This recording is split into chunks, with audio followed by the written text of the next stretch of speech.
কবিতা, সাহিত্য ও আড্ডার এক অভিনব অনুষ্ঠান আজকের ভাবনা।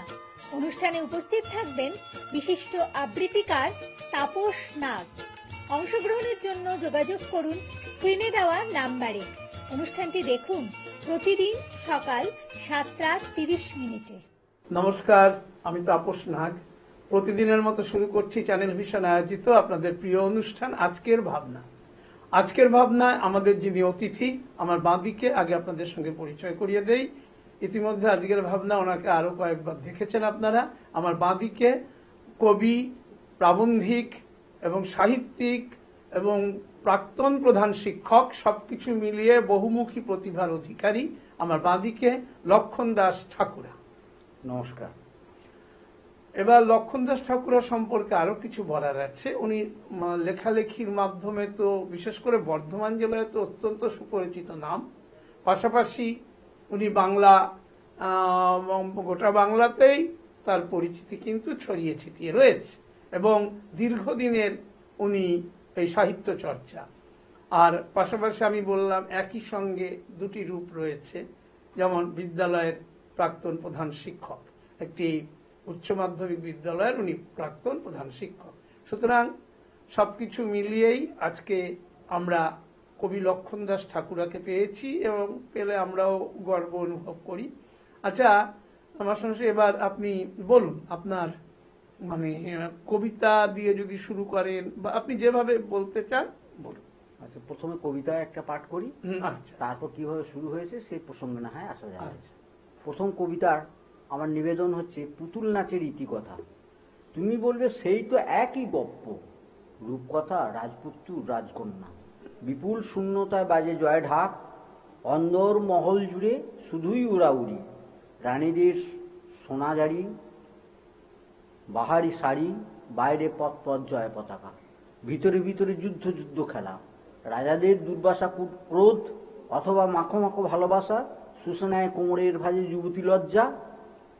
আজ নাগরিকের আঙুল চাপ, চেনায় তোমার গন্তব্য। মাধুকরীর যত সঞ্চয় হিসাব পায় না, ব্যাংকের প্রলয় অহংকার, আলপনা আঁকা মাটির পাত্র, চায়ের পিপাসায় পড়ে থেকে আস্তা করে একা।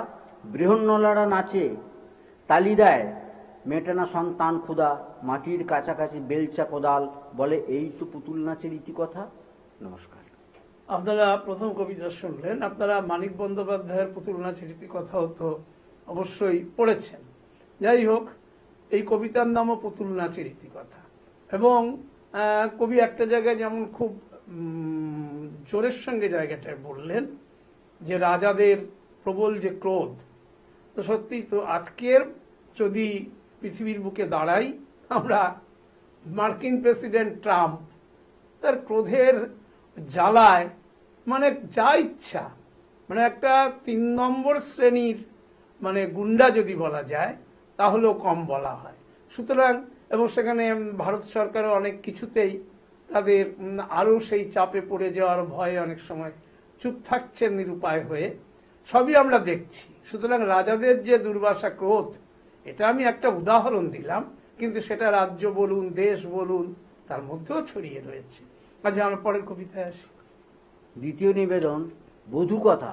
নপুংসক সময়ে গরম হাওয়ায় উড়ে জীবন ঘুরি, পড়ন্ত আলোয় দেখা যায় শুধু গাছেদের লম্বা ছায়া। বধূর দুঃখ বাঁধা শাড়ির আঁচল মাটিতে লুটায়, হাতে ধরা লাটাই ঠিক তখনই শিবির বদলায়। সংযমী সফর সেরে নেমে আসে পেঁচা ডাকা রাত, ভোঁ কাটটা ঘুড়ির খোঁজে আসে না কেউ একবার। গেঁথে যায় নিশ্চুপ শিশির শীতলতার মালা, রক্ত ঝরা হৃদয়ে দাঁড়িয়ে থাকে বধূ একা একা। জোরের সাথে জোর কদমে হাঁটার ক্ষমতা হারায়, রাস্তার আলো নিভে গেলে আঁধারের গোলক ধাঁধায়। ঘিরে ধরে কান্না ভেজা অভিমান বুকের ভিতর, মনের গভীরে উঁকি দেয় জোনাকির আলো মিটিমিটি। শুরু হয় হিতবাদী চুপ কথাদের গোপন অভিসার, মূল্যবোধের শিক্ষা দেয় উদার ধর্ম জপমালা। জীবনপুরের পাঠশালায় তখন খিদে হাত বাড়ায়, অনুভব করে বধূ ফেলে আসা অষ্টাদশী স্বপ্ন রঙিন। নমস্কার। লক্ষণ দাস ঠাকুরা তার প্রতিটি কবিতা একটি বিশেষ বার্তা বহন করে এবং সত্যি কথা বলতে আজকালকার কবিদের মধ্যে ওই যে জীবনানন্দ দাশ বলতেন, সকলেই কবি নয়, কেউ কেউ কবি। তা আমি তা বলে অন্য কবিদের কেউ কবি নয় তা বলছি না, কিন্তু বিষয়টা হলো লক্ষণদাস ঠাকুরার চিন্তা ভাবনা চেতনা অত্যন্ত বলিষ্ঠ, এবং তার এই বলিষ্ঠতা যে সমস্ত কবিতা পাঠকেরা বুঝতে পারেন বা কবিতা শোনেন তারা অবশ্যই বুঝতে পারেন যে অত্যন্ত এই যে লেখার সুকৌশলে উনি ঢুকিয়ে দিলেন ধর্মের নামে যে একটা ভণ্ডামি চলছে। অর্থাৎ আজকে রাজ্য জুড়ে বলুন, দেশ জুড়ে বলুন, এই ধর্ম খেলা, কিন্তু এই ধর্ম খেলা খেলতে গিয়ে আসল জায়গাটা হারিয়ে যাচ্ছে। কোথায় হারিয়ে যাচ্ছে? যে সাধারণ মানুষের উপকার কোথায় হবে, তাদের খাওয়া পড়া, তাদের জীবন জীবিকা, তারা বাঁচবে না মরবে এ পরের কথা, কিন্তু খেলাটা হবে কি ধর্ম। যাকে এবার পরবর্তী কবিতায় আসা যাক। নিবেদনের তৃতীয় কবিতা জীবনের ব্যথা। রেলের বাঁশি বাজলে পড়ে হলুদ শূন্যতায়, লাইনের ধারে পড়ে থাকে ধান কাটা মাঠ দিগন্ত। যাত্রীরা জেনে যায় না গল্পের শেষ কথাটুকু, হাসি কান্নার সঙ্গমে জীবনের চলাচল। গোপন আঁতাত বলে কিছু হয় না, আসলে শীতের রোদে সরে যায় কুয়াশা চাদর। অবক্ষয়ী ভালোবাসার অগ্নন সাগরের ঢেউ আছড়ে পড়ে প্রেমিকের হৃদয় তটে অনিবার। যদি বাকি থাকে শূন্য অক্ষরে কবিতা লেখা, চুপি চুপি তখন লিখে দেয় আগুনের শিখা। ঘুঙুরের তালে নেচে ওঠে বাউল গানের শরীর, রক্ত পলাশে মুখ লুকায় বিষণ্ণ অন্ধকার। প্রথাসিদ্ধ প্রাচীর ভেঙে পড়ে নৈশব্দ বেলায়, অবরুদ্ধ মগ্ন দুঃখ খোঁজে মেঘমুক্ত আকাশ। দামাল কিশোর নিরুদ্দেশ আনন্দে বিভোর, কথা কাহিনীরা সংলাপ হয়ে মুখে মুখে ফেরে। ভুল করেও লেখে না কেউ উহাদের কথা, অথবা পাতায় পাতায় আঁকা জীবনের ব্যথা। নমস্কার। হ্যাঁ, জীবনের ব্যথা তো ভাবার সময় নেই এখন অনেকের, তারা নিজের জীবন নিয়ে ব্যস্ত। সুতরাং জীবনের ব্যথা, আর সবচেয়ে বড় কথা যে আঁতাত শব্দটি ব্যবহার করলেন, এখানেও দেখা যাচ্ছে যে আঁতাতটা এখন আর যেন মানে কোনো ব্যাপার নয় আর কি। যে কোনো মুহূর্তে সেই বীরেন্দ্র চট্টোপাধ্যায়ের কবিতা আমরা পড়েছিলাম, রাজা আসে রাজা যায়, রং বদলায় দিন বদলায় না।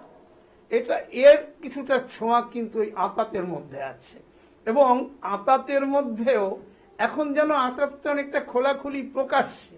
আগে লুকিয়ে চুরিয়ে যেটা হতো, এখন আর লোককেও, আমরা যারা সাধারণ মানুষ আমাদের খুব বোঝা শক্ত হয় যে অমুক একটা দল খুলেছে, অমুক এই হয়েছে, তমুক সেই, সে যে কেন খুললো, কি খুললো, কোথায় আঁতাত, কার সঙ্গে আঁতাত, এর সাধারণ মানুষের পক্ষে ধরা সম্ভব নয়। লক্ষণদাস ঠাকুরা যেভাবে কবিতাগুলোর মধ্য দিয়ে সেই বার্তাগুলো আনছেন, এটাও সেই মস্তিষ্ক, সূক্ষ্ম মস্তিষ্ক প্রসূত এই চিন্তা যাদের মধ্যে আছে তারা বুঝতে পারছেন। যাই হোক, আমরা পরের কবিতায় যাই। নমস্কার। 2025 সাল গত হলো, নতুন বছর এসেছে। বছরের কথা বলতে পারছি না, অশ্লীল বছরের বর্বরতা, মৃত্যুকালীন যন্ত্রণা, টলায় না সভ্যতা।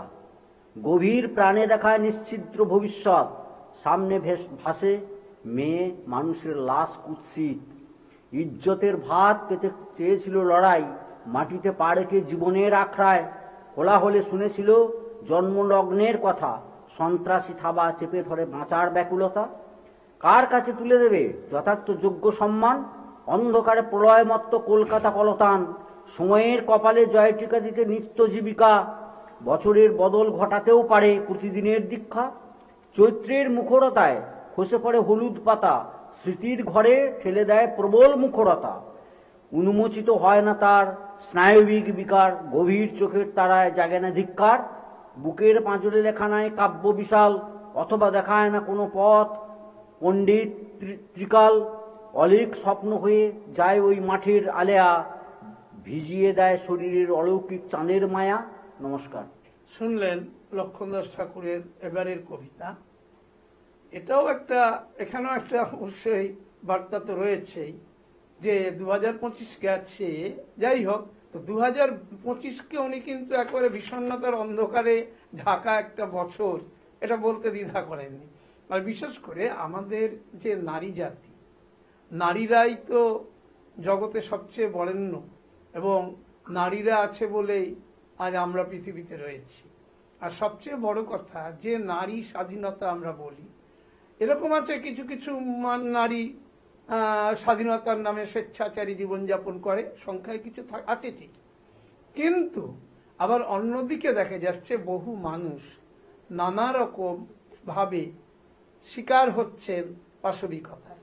তো সেই জায়গাগুলো উনি ভাবছেন কিনা আমি জানি না, উনি খুব আশাও করতে পারছেন না যে 2026 এগুলো বন্ধ হবে।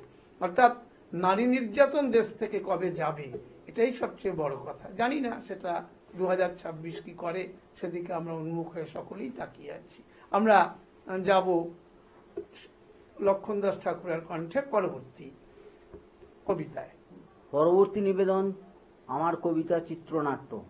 ভেবেছিলাম পার হয়ে যাব চলে একদিন শোকস্তব্ধ রাত্রি পারাবার, নিজেই জ্বালাই এখন আমার চিতার আগুন, গাঙুরের জলে ভাসাই না পোড়া নাভিকুণ্ডল, নিরাসক্ত এই ঘাটে তবু জাগে অন্তর্লীন আশা, নতমুখে দাঁড়িয়ে থাকে পৃথিবীর যাবতীয় সুখ, জীবনের যত কথা যত স্বপ্ন আজ বিকারগ্রস্ত, সঞ্চিত অর্থের বরফ গলে হয় জল, আমি দেখি তাতে পাগলা কুকুরের আতঙ্ক ছায়া, প্রবল হাওয়ায় ওড়ে শ্মশানের ছাই চারিদিক, ঢেকে যায় কল্লোলিনী কলকাতার মুখ, ফিস ফিসিয়ে কথা বলে মৌন মুখর রাত্রি, অচল পয়সার চিত্রনাট্য ভোটের বাজারে চলাচল, শাওলা ঘেরা নীল সাদা পোশাক মন্ত্রী, অস্থির মায়াময় আশ্বাসে জাগায় বিশ্বাস, স্পর্ধায় পায়াচার করে উদ্ধত দুঃশাসন, মরণ শাসিত দেশে শুধুই চিতার আগুন, নির্বোধ চুম্বনে শিহরিত আয়নী বই থর থর, সম্ভ্রম লজ্জায় উলঙ্গ আজ আকাশের চাঁদ, যুবকের হাতে ঢেলে দেয় এক গন্ডুস বিষ কাপালিক, খেতাবি বুদ্ধিজীবীরা কেমন স্থবির আশ্চর্য সুন্দর। নমস্কার। কবি লক্ষণ দাস ঠাকুরের কবিতা শুনতে শুনতে আমি একজন কবির একটি ছোট্ট কবিতা আবৃত্তি করছি। হয়তো ওই কবিতার সঙ্গে এর মিল খুঁজে পাওয়া যাবে। উনি একজন বামপন্থী কবি ছিলেন, অরুণ চক্রবর্তী নাম ছিল। আমি কিন্তু সেই যে বিশেষ করে যিনি পরিচিত অরুণ চট্টোপাধ্যায়ের কথা বলছি না, অরুণ চক্রবর্তী। তিনি লিখেছিলেন, এই যে যাচ্ছি চলছি ফিরছি বলছি তো কত কথা, শুনছে কি? এই যে এখানে অসংখ্য অহরহ অবিরত সংগ্রাম, গুনছে কি? সবাই করছি পৃথিবীটা ছোট, যে যার স্বার্থ ঘিরে অহরহ, আমিও আমরা নামছি কোথায় ধীরে ধীরে প্রত্যহ, বুঝেও বুঝি না কাঁধে আমাদেরই মৃতদেহ, কেন যে বইছি এই সামান্য প্রশ্ন করি না কেউ। অর্থাৎ কবিতাটা মাথায় এলো যখন আপনি শ্মশানে নিজের চিতায় নিজেকে আগুন দিতে হবে এমন দিন আসতে পারে। তো এরকম যে ভয়ঙ্কর ভয়াবহ পাশবিক দিকগুলো বিশ্বজুড়ে চলছে, এই ধরনের কবিতা সত্যি যদি মানুষ নিতে পারে, মানুষ যদি এগুলো চিন্তায় লক্ষণ দাস ঠাকুরকে সেইভাবে যারা গ্রহণ করতে পারেন, অবশ্যই বাংলার সংস্কৃতি জগৎ আরো গৌরবময় হবে। কিন্তু আসলে কি জানেন, অধিকাংশ বোধের ঘরে শূন্যতা, তবে আবার বোধের ঘর পূর্ণতা আছে, সেই সংখ্যার পার্সেন্টেজটা কম, যার ফলে কি হচ্ছে সেই মানুষগুলো বুঝতে পারছেন পুরো ব্যাপারটা। যাই হোক, আমরা পরের কবিতায় আসি। এক পৃথিবী কবিতা। কবিতা তো বলে কয়ে হয় না লেখা, যখন মেঘ অশ্রু হয়ে ঝরায় বৃষ্টি, পথিক মাথার ওপর মেলে ধরে ছাতা, মনের জানলা ভেজায় জলের ছাঁট, অরণ্যের রহস্যে নাচে পাখি, ভালোবাসায় ছায়া হয় ক্রমশ ছোট, দস্যুর ঘরে জলে আগুন দাও দাও, তখন লেখা হয় একটা কবিতা।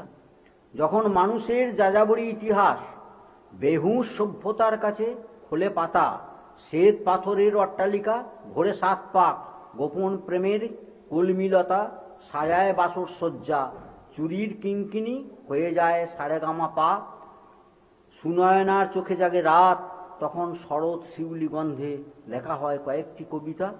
যখন পথহারা নাবিক কান পেতে শোনে বুক ভরা ভাটিয়ালি গেয়ে যায় এক ঝাঁক পাখি, নদীর শিরায় শিরায় বাজে আনন্দ ধ্বনি, হারিয়ে যাওয়া প্রহর সামনে দাঁড়ায়, রাত্রির বিছানায় ছেড়ে পূব আকাশের সূর্য, আকাশের মুখে চুমু দেয় শিশির, সন্ধ্যা নামার আগে ছড়ায় সোহাগ আবির, তখন কবির খাতায় লেখা হয় এক পৃথিবী কবিতা।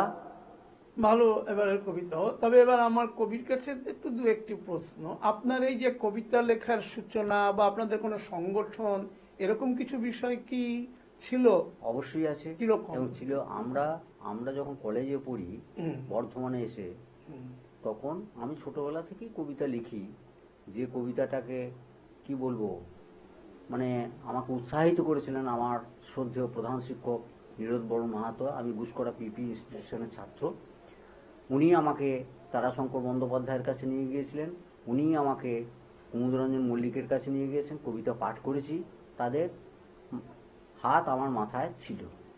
তারপর যখন বর্ধমানে কলেজে পড়াশোনা করতে আসি, তখন কিছু বর্ধমানের যে কবিরা রয়েছেন, যেমন অনিলেন্দু ভট্টাচার্য এবং কার্তিকচন্দ্র গঙ্গোপাধ্যায়, তাদের সংস্পর্শে আসি। তারা বলে যে আমরা একটা নতুন সংস্কৃতি করেছি, সেই সংস্কৃতির প্রতিষ্ঠাতা হচ্ছেন কবি অরুণাচল বসু। সেই অরুণাচল বসুর হাত ধরে আমরা নতুন সংস্কৃতিটাকে এগিয়ে নিয়ে যাই। পরবর্তীকালে আপনারা সবাই জানেন যে আমরা 1974 সালে কলকাতার রবীন্দ্র সদন প্রেক্ষাগৃহে আধুনিক কবিতার বাংলা গান রূপান্তর করেছিলাম, এবং বিশিষ্ট কবিরা এসেছিলেন এবং বিশিষ্ট সঙ্গীত গায়করা এসেছিলেন।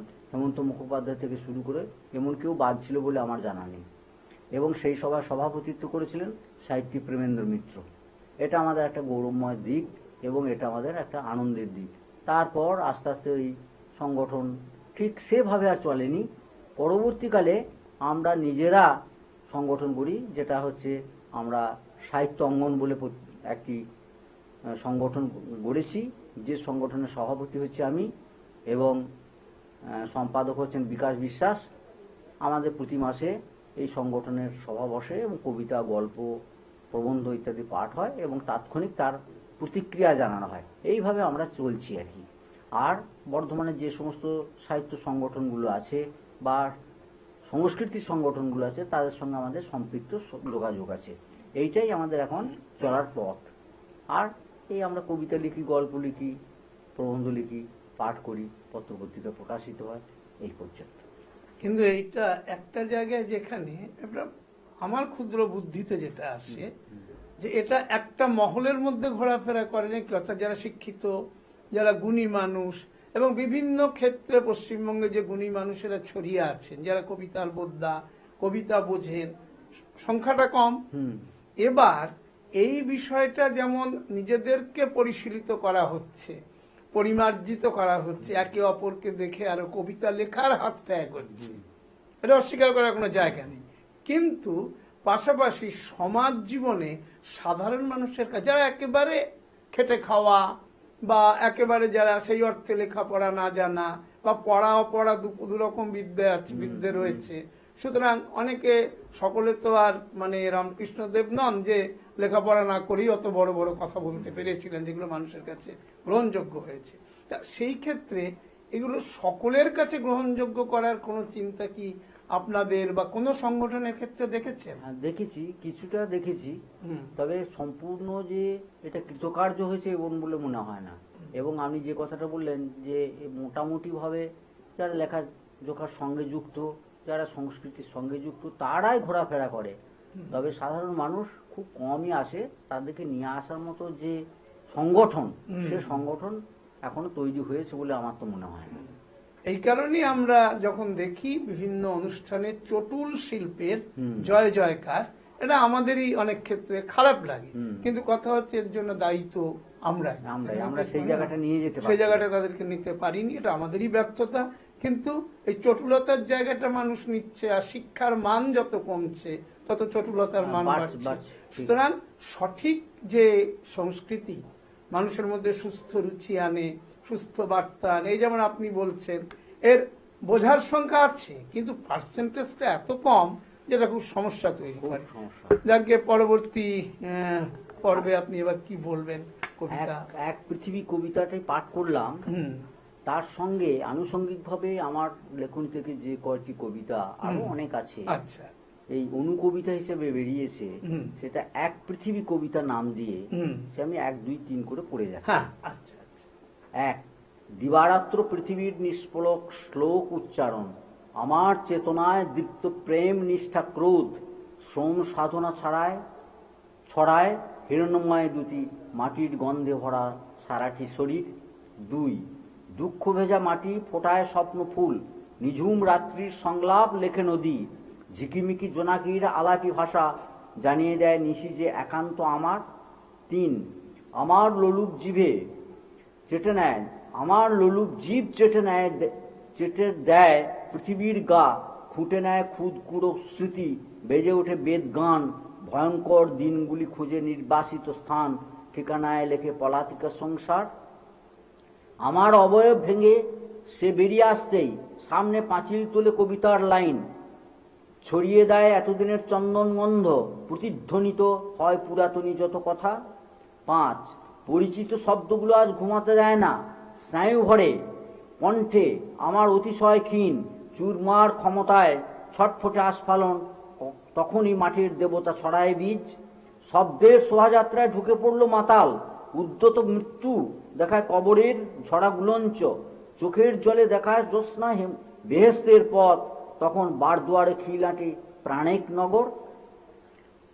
আমার ভিতরে ভিতরে আস্ত একটা পৃথিবী, খেলা করে একতাল মাটি হাতে শিশু, তাকে পাঁজর দিয়ে ঘিরেছি যেই চিরতরে, অমনি মাটিতে লেখা দিল মুক্তির কবিতা। তুমুল বৃষ্টির শেষে আকাশ ঘেরা রামধনু, জানলা খুলে উড়ে এলো রোদ্দুর চিঠি, খুলে দেখি লেখা ফুল্লরার 12 মাসা, অগাধ অন্ধকারে দাঁড়িয়ে একা কালকেতু। গর্ভবতী মাটির মুখে অনুচ্চারিত কথাগুলি জাগায় স্রোতস্বিনীর বুকে দুঃখের উতলা ঢেউ, বটের ছায়ায় শোয়া ক্লান্ত বাউলের চোখ তারা করে বেড়ায় সুখী নগরীর ঘুম। মৃত্যু ভরা কাজিয়া লেখে জীবনের গান, স্মৃতির খুদ কুঁড়োয় হেঁটে মেটে না স্বাদ, তবুও স্বপ্নের নিটোল দেহে গড়ে ইমারত, তখনই খণ্ডিত হয় আমার স্বদেশ সকাল। শস্য ক্ষেত পায় না যখন মাটির চুম্বন, উড়ো পাখির ডানায় পায় না আকাশের রং, কুয়াশা চুরি করে রৌদ্রের ভালোবাসা, তখন প্রেমিকার ঠোঁটে জাগে শুধুই হলাহল। সফলতা মানুষের বেদুইন অহংকার, জীবনের অনেক কিছু করে ছাড়খাড়, শক্ত হাতে ধরতে চাইছে পরাজয়ের ঝুঁটি, এখন তো নড়বড়ে আমার বাঁচার খুঁটি। নমস্কার। সফলতা বেদুইন অহংকার। আচ্ছা, তো বুঝে নিন লক্ষণ দাস ঠাকুররা কি জাতীয় কবি, কি ধরনের কবি। যাই হোক, আমাদের এই বিষয়ে একটা কথা আমি একটু বলতে চাই যে আমরা ক্রিকেট খেলায় দেখেছি, প্রথমে তো টেস্ট ক্রিকেট 5 দিনের, তারপরে এলো পরবর্তীকালে ওয়ানডে, সেখানে 50 ওভার ছিল, তারপরে 20 ওভার, এবং দিন এমন হচ্ছে মানুষের শোনার সময় এত সংকুচিত, তখন হয়তো বলবে যে 1 বলে মিটমাট করে নাও ভাই, বা টস করে মিটমাট করে নাও। তাহলে এটা কবিতার জগতে বলছি না, কবিতার জগতেও অনুকবিতাটা কতদিন হলো চালু হয়েছে মোটামুটি? অনুকবিতার ব্যাপার হলো যে রবীন্দ্রনাথই বাংলা সাহিত্যে নিয়ে এসছেন, অনুকবিতা নাম দেননি, কিন্তু আমাদের জাপানের যে কবিতাগুলো আছে সেই কবিতাগুলো পরবর্তীকালে আমাদের যে সমস্ত কবিরা লিখছেন পরবর্তীকালে, তারাও কিন্তু এই ছোট ছোট কবিতা লিখছেন, যে কবিতাগুলো অনুকবিতা নাম দিয়েছে, এবং গল্পেরও অনুগল্প এসছে। আচ্ছা, এবং পরমাণু গল্প নাকি হবে বলছি 2-4 লাইনের মধ্যে। আচ্ছা, যাই হোক, তাহলে আমরা কি যে ছোটবেলায় যে আমরা ভাব সম্প্রসারণ ভাবার্থ করতাম, অনেকে ভাব সম্প্রসারণ করতে ভালোবাসতো না, তারা ভাবার্থটাই করতো, তো লিখতো, তা আমরা কি সেই ভাবার্থের দিকেই চলে যাচ্ছি ক্রমশ, মানে সম্প্রসারিত করার জায়গাটা থেকে আমরা বিন্দুতে সিন্ধু দর্শনের মতো ব্যাপারটা। আচ্ছা, সুতরাং এটা একটা যাক ভালো দিক, ছোট ছোট ভাবে কবিতা, তারও কিন্তু অর্থে কিন্তু তার কোনো কি বলবো, অর্থের দিক থেকে তার কোনো গুণগত মান কিন্তু কম নয়, অপরিবর্তিত থাকছে, কিন্তু অল্প কথায় বুঝে নিতে হচ্ছে।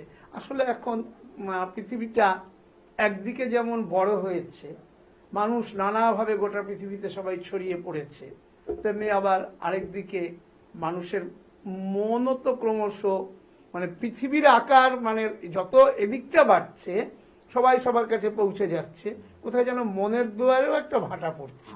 অর্থাৎ তাহলে সংকুচিত যেন একটা ফাঁক থেকে যাচ্ছে। ফাঁক থেকে যাচ্ছে। যাই হোক, অন্য একটা কবিতা শুনে নেই, আমাদের সময় কম আছে, যদি একটা কবিতা আপনি শোনান। ফুল্লরা বেহুলার প্রতি, তোমাকে ফুল্লরা অথবা বেহুলার মতো চিনি। কালকেতু লক্ষিন্দর আমার মধ্যে বাঁধে বাসা। ব্যাধের হাতে গোসাপের মৃত্যু ছিল অনিবার্য। ভয় পেও না, সেদিনের সংসার ছিল এটাই আহার। কালনিগিনীর নিঃশব্দে করেছিল গোপন অভিসার। আমিই তো সেই লক্ষিন্দর যে ছিল বাসর সজ্জায়। মৃত্যু ছোবলে সাজিয়েছিল স্বর্গের ভেলা। সেদিন অভিমানে ফেরায়নি মুখ গাঙ্গুরের স্রোত। দেখো আমার বুকের মাঝে এখনো আমানির গর্ত। শুনতে পাও নেতা ধোপানির ঘাটে জলের ছলাচ্ছল। সেদিন জেনেছিলে ইন্দ্রের রাজসভায় কত দূর। সময়টা খারাপ বলে ছেড়ে দাওনি হাল। রাতের নিঝুম ভেঙে সেদিন হয়েছিল ভোর নিশ্চয়। জানি তোমাদের অস্তিত্বে ছিল আরো গাঢ় অন্ধকার। ঘুমন্ত রাতে হয়তো শুনতে পাওনি পাহারাদার কুকুরের ডাক। দেখো এবার ফটফটে রোদে আমি কতখানি রাজা রাজেশ্বর। আরেকটি কবিতা শুনে নেই, সময় আছে যখন। মুমূর্ষু স্বাধীনতা হরণ করলে আর মাথা কুটি না। কোঁচর ভরা স্বপ্নগুলো মৃত্যু আগ্রাসী। বেড়ে ওঠে দিনগুলো শিশির শিউলি। ঝরে পড়ে ঠান্ডা হিম ঘাসের ওপর। ঘোমটা বৃত্ত ছায়ায় আমি হাঁটছিলাম পথ। অতর্কিতে ভয়াবহ চিৎকার অন্ধকার। জীবনের স্বাভাবিক ঘাতগুলো পোড়ায় জ্বলন্ত অঙ্গার। চলার উপসংহারে পাই না দেখা রৌদ্র কষ্ট সেই মুখ। অনায়াসে ভুলে যাই কত শত লজ্জা আপন। আগলে রাখতে পারি না শিশুর ঝিকিয়ে তোলা বায়না। দুবেলা দুমুঠো খেতে পেলেই থেমে যায় কান্না। অবুঝ সময়ে বোঝে না ওদের মর্মুদ পাওনা। দধিচির আস্ত পরিব্যাপ্ত ভয়ানক জল্লাদ। অর্জিত সম্ভারগুলো খণ্ডিত খড়গহাঘাতে সুন্দরী আলিঙ্গনে অথবা অমোঘ হাতছানি মাকড়সার জালে রচে মুমূর্ষু নিকেতন। তাহলে মাকড়সার জালের মধ্যে আমরা জড়িয়ে পড়েছি, এবং আমাদের জীবন, আমাদের সভ্যতা, আমাদের চিন্তা ভাবনা যত দিন যাচ্ছে, কবি সারাক্ষণ এতক্ষণ যে কবিতা বললেন লক্ষণ দাস ঠাকুরা, বিশ্লেষণ করলে কিন্তু একটা জায়গা পাওয়া যাচ্ছে, আমরা কিন্তু একটা নিষ্ঠুর পৃথিবীতে রয়েছি। এবং যে পৃথিবী মানুষের এখানে সমস্ত কিছুই চলে, মানে সমস্ত ব্যাপারটা আইন কানুন, সেই আইন নেই, কানুন নেই, বিনয় নেই, ভদ্রতা নেই, শ্লীলতা, শালীনতা কিছুই নেই, লিখেছিলেন অচিন্ত কুমার সেনগুপ্ত কোন একটি কবিতায়। তো এই ব্যাপারগুলো কিছু আর নেই। অন্তত এখন অনেকটা হয়ে গেছে যেন জোরজার মুলুকতার এবং গাজোয়ারির পাঠশালা। সুতরাং এক্ষেত্রে বহু মানুষ অসহায় হয়ে পড়ছেন। এবং আবার যদি গোটা পৃথিবীর দিকেও তাকাই, রাষ্ট্রপুঞ্জ বলে যে একটা বিষয় রয়েছে, যা কিছু রয়েছে, তারাও বোধহয় অনেকটা অসহায় বলতে পারা যায়। মানে বিভিন্ন এই সমস্ত গাজোয়ারির বিরুদ্ধে তারাও অসহায় বোধ করে। নাহলে আমরা যে সমস্ত বিষয়গুলো দেখেছি, এই প্যালেস্টাইনের বুকে যে পাশবিকতা আমরা দেখেছি, তারপরেও আমরা যা দেখছি, ওনার নামটা কি ছিল, মামদানি না, এই যে যাকে তুলে নিয়ে আসা হলো ভেনেজুয়েলা থেকে, প্রেসিডেন্ট সস্ত্রী, এই সমস্ত ঘটনাগুলো অবশ্যই কবি সাহিত্যিক একটু চিন্তা করতে পারেন। এবং আগামী দিনে তারাই মানুষকে যদি পথ দেখাতে পারে, কিছু পরিবর্তন আমরা আশা করতেই পারি। যাক, লক্ষণ দাস ঠাকুরাকে আবার আরেকদিন আমাদের আজকের ভাবনায় আসার আমন্ত্রণ জানিয়ে আমি তাপস নাগ লক্ষণ দাস ঠাকুরাকে নিয়ে আজকের মতো আপনাদের কাছ থেকে বিদায় নিচ্ছি। দেখতে ভুলবেন না আগামীকাল সকালে আবার আপনাদের প্রিয় অনুষ্ঠান চ্যানেল ভিশন আয়োজিত আজকের ভাবনা। নমস্কার। নমস্কার। আমি শুভ নববর্ষের প্রত্যেক শ্রোতা এবং দর্শকবৃন্দকে আন্তরিক শুভেচ্ছা, ভালোবাসা এবং শ্রদ্ধা জানাই। চ্যানেল ভিশন আয়োজিত গান, কবিতা, সাহিত্য ও আড্ডার এক অভিনব অনুষ্ঠান আজকের ভাবনা। অনুষ্ঠানে উপস্থিত থাকবেন বিশিষ্ট আবৃত্তিকার তাপস নাগ। অংশগ্রহণের জন্য যোগাযোগ করুন স্ক্রিনে দেওয়া নাম্বারে। অনুষ্ঠানটি দেখুন প্রতিদিন সকাল 7:30। চ্যানেল ভিশন আয়োজিত গান, কবিতা, সাহিত্য ও আড্ডার এক অভিনব অনুষ্ঠান আজকের ভাবনা। অনুষ্ঠানে উপস্থিত থাকবেন বিশিষ্ট আবৃত্তিকার তাপস নাগ। অংশগ্রহণের জন্য যোগাযোগ করুন স্ক্রিনে দেওয়া নাম্বারে। অনুষ্ঠানটি দেখুন প্রতিদিন সকাল 7:30 মিনিটে।